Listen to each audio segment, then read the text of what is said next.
hopefully my sear training will come in handy here.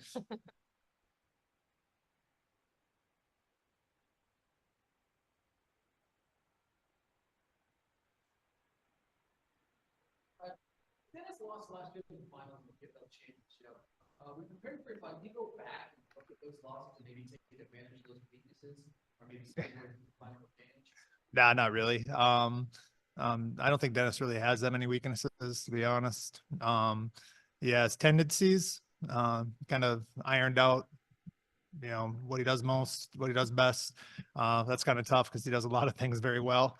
But yeah, no, it's like it's a perfect fight for me.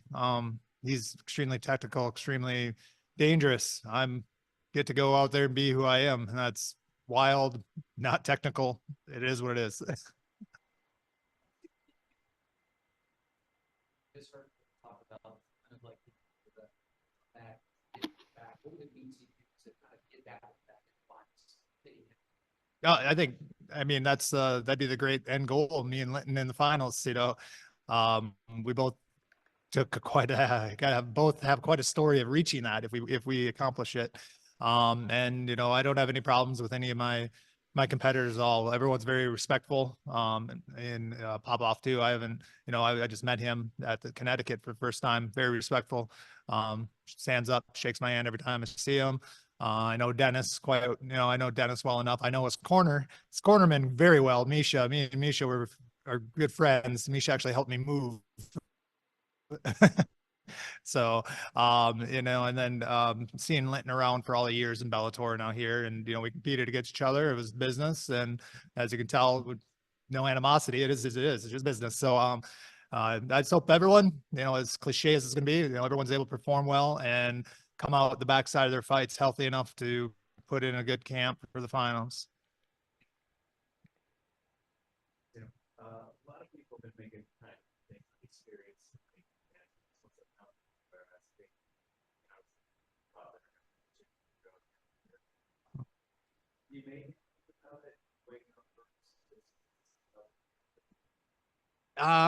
Not really. Maybe on the regional level, you could do that. Like the guys cherry picking their opponents so they can get a big padded record of 10-0 or whatever. You could probably do that. But Dennis has been in this a long time. He's fought a lot of good guys. And he's come out on top more often than not. I fought a fair number of big names. I got some good wins. I got a lot of bad losses too. I mean, it's the fight game. Never know what's going to happen, especially the way I fight. Doesn't always come out the way I want it to.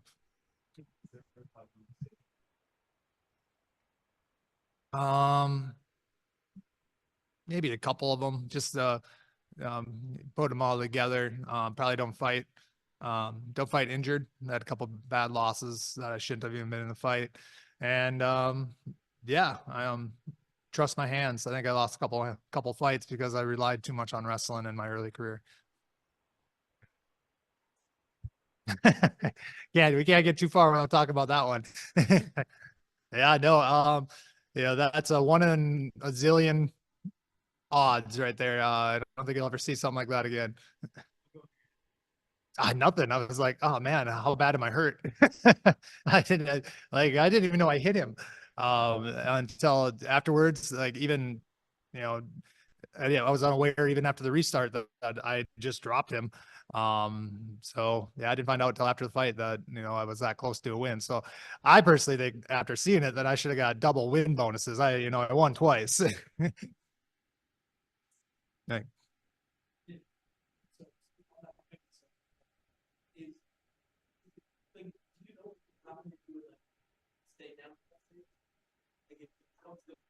painful thing to happen. Like you have gone to the seating program regardless, when you would have given up this what I'm not 100% sure what the route would have been. That it probably would have been a no contest, and we would all just got our show money and went on our separate ways. But that wasn't, you know, the referee actually did a very good job in that fight, realigning my thought process and calming me down and getting me back focused. So I give him quite a bit of credit there. And yeah, I don't know. Anyway, I was good enough to go. I was like, we'll finish round 1, see how we feel after that.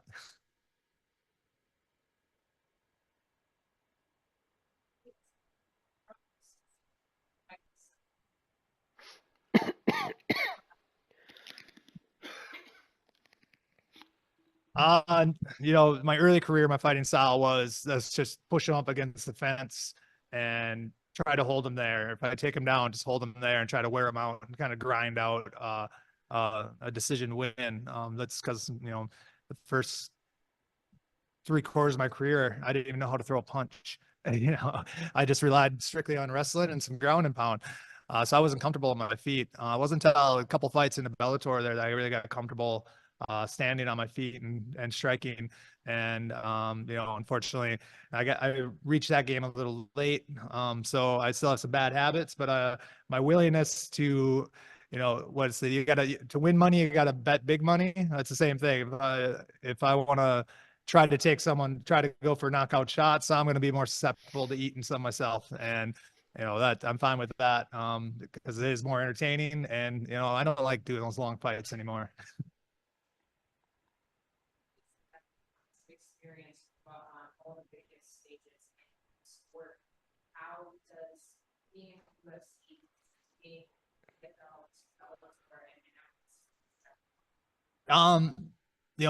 UFC was, it gets branded as it is, it's the biggest one and it's the numbers support that.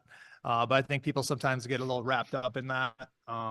If you just have casual fan base, they're thinking that, fighters outside the UFC are trash. And I'm like, well, there's a lot of great fighters outside the UFC and there's a lot of them right here at PFL. So, I mean, competition, I still feel the same. I've gone to and beat some guy. I mean, right now, you could arguably say I beat a guy who was in the top 5 in the UFC, and I beat a guy who's ranked like 7th right now in the UFC. Still on my record, they're still in there. So, I mean, the competition level's the same if you want to, base it off of me. So, I mean, the difference is here too. It's just I feel there's just more opportunity for individualism. You can really expand your brand without being the top tier individuals.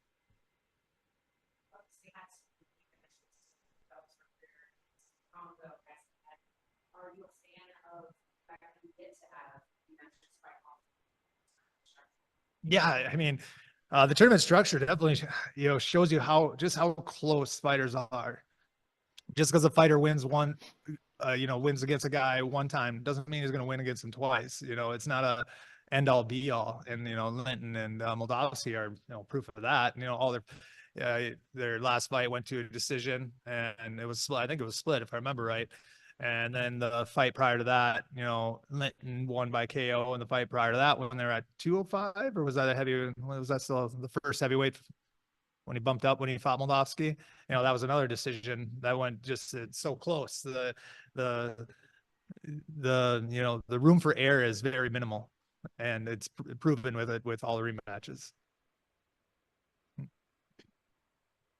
All right, guys, we'll kick it over to Zoom. Jay, start us off. Hey, thanks very much. Tim, just a couple of quick ones. First of all, you come in late in the season, capitalize, make it to the playoffs. Bit of a Cinderella story in a way. Just curious if that takes the pressure off at all. Yeah, going into that fight, there was zero pressure. I was driving truck a week prior. And I knew I didn't have any gas tank. I knew I was definitely fatter than I normally am. And it was just go throw some hands, see what happens. And worked out in my favor. And then coming in, snuck my way into the playoffs here. And I'm still got the same attitude for this fight.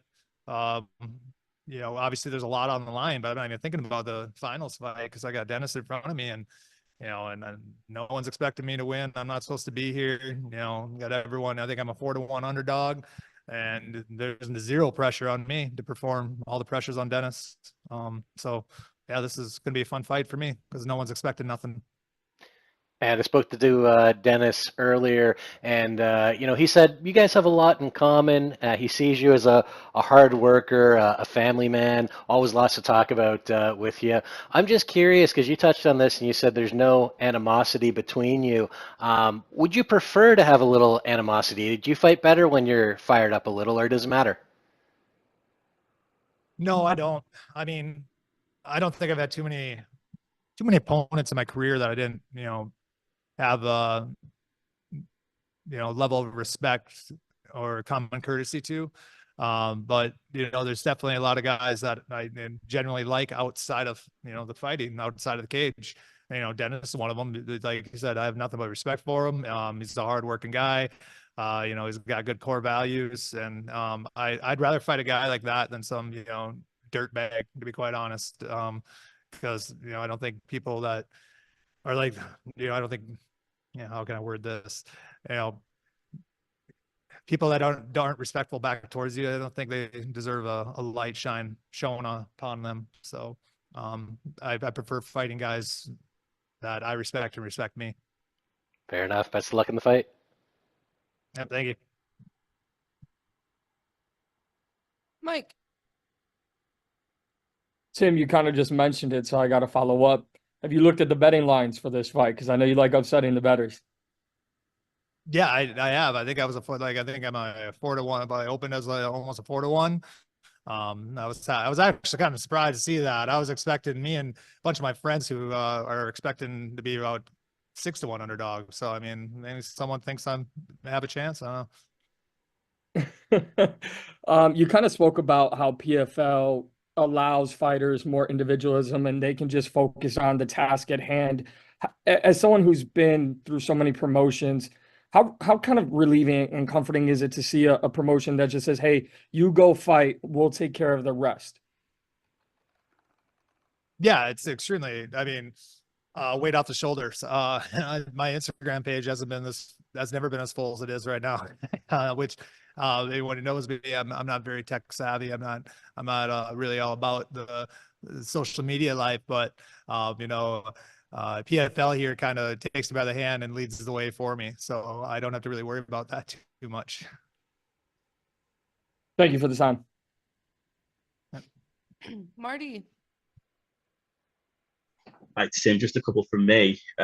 You trained with a wide range of people, really, and I've noticed that this camp you've been training with Big Country, and just wanted to know what the training rounds and I like with Roy Nelson. Having Roy around allows me to, I can't ever say I'm old. Because I'm like, I'm starting to feel old. Roy will remind me of my age and his age.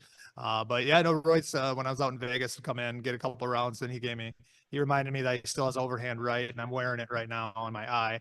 And but a lot of good rounds with like Carl Williams and Sergey Spikov, the Russian polar bear. So I mean, there's a good camp out there in Vegas. A lot of good rounds, a lot of good guys, and a lot of different looks. Nice, nice. And the last one from me, what do you love more? Is it, farming or actual fighting? Farming or fighting?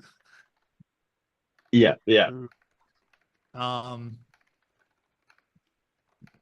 you really put me on the spot on that one. I enjoy the freedom of fighting. Don't always have to, you can kind of pick and choose when you're going to go work and train. But farming, I think I might have to, I think it's a 50-50. I'm going to go with that. I can't choose one. It's like which one of my kids I love better. I can't answer that. Love that, Tim. All the best. Anik. Tim, I gotta say, when I saw your post-fight victory, I caught you with the dip, right? What tastes better, the Bud Light post-fight celebration or the post-fight dip? Post-fight dip. That's a no-brainer. I got you, man. And one more question, since you come from the farming community, right? Bryce Mitchell says a lot about fresh food and a lot of things against processed foods. Do you agree with him? And would you ever be open to working with him? Our food isn't food. Our food isn't food. It's processed. It's food-like, but it's not food. I 100% agree with Bryce on that. And that's exactly what our farm is going to be. It's going to be homegrown food. We're going to, pasture raised, grass-fed, grass finish. That's the thing. You get your posts, and you guys are like, I'm eating grass-fed meat. Well, you got grass-fed, but it's grain finished. It's not truly grass-fed. It's some word play. I always is always there. So that's, you know, the plan with the $1 million here is get the farm up and rolling and going full bore. I love that, man. And one last one for me, right? For someone that isn't a farmer, for anyone that isn't a farmer and they're looking to eat clean food, what's your advice for them, especially in America? Research it, find it. There's plenty of, like, I mean, just like all of you throw out, Facebook, you know, there's plenty of groups out there with small farmers. Go to them. Find a small farmer, buy a whole cow, buy a half cow, buy a whole hog off of them, and have it processed yourself, and bypass the store altogether. Awesome, man. Thank you so much. Best of luck. Yep, thank you. Jacob, did you have one? Anyone else have one before we let Tim go? I'm all good. Thank you. Okay. All right, Tim, that was it. Thank you. All so right, thank much. you.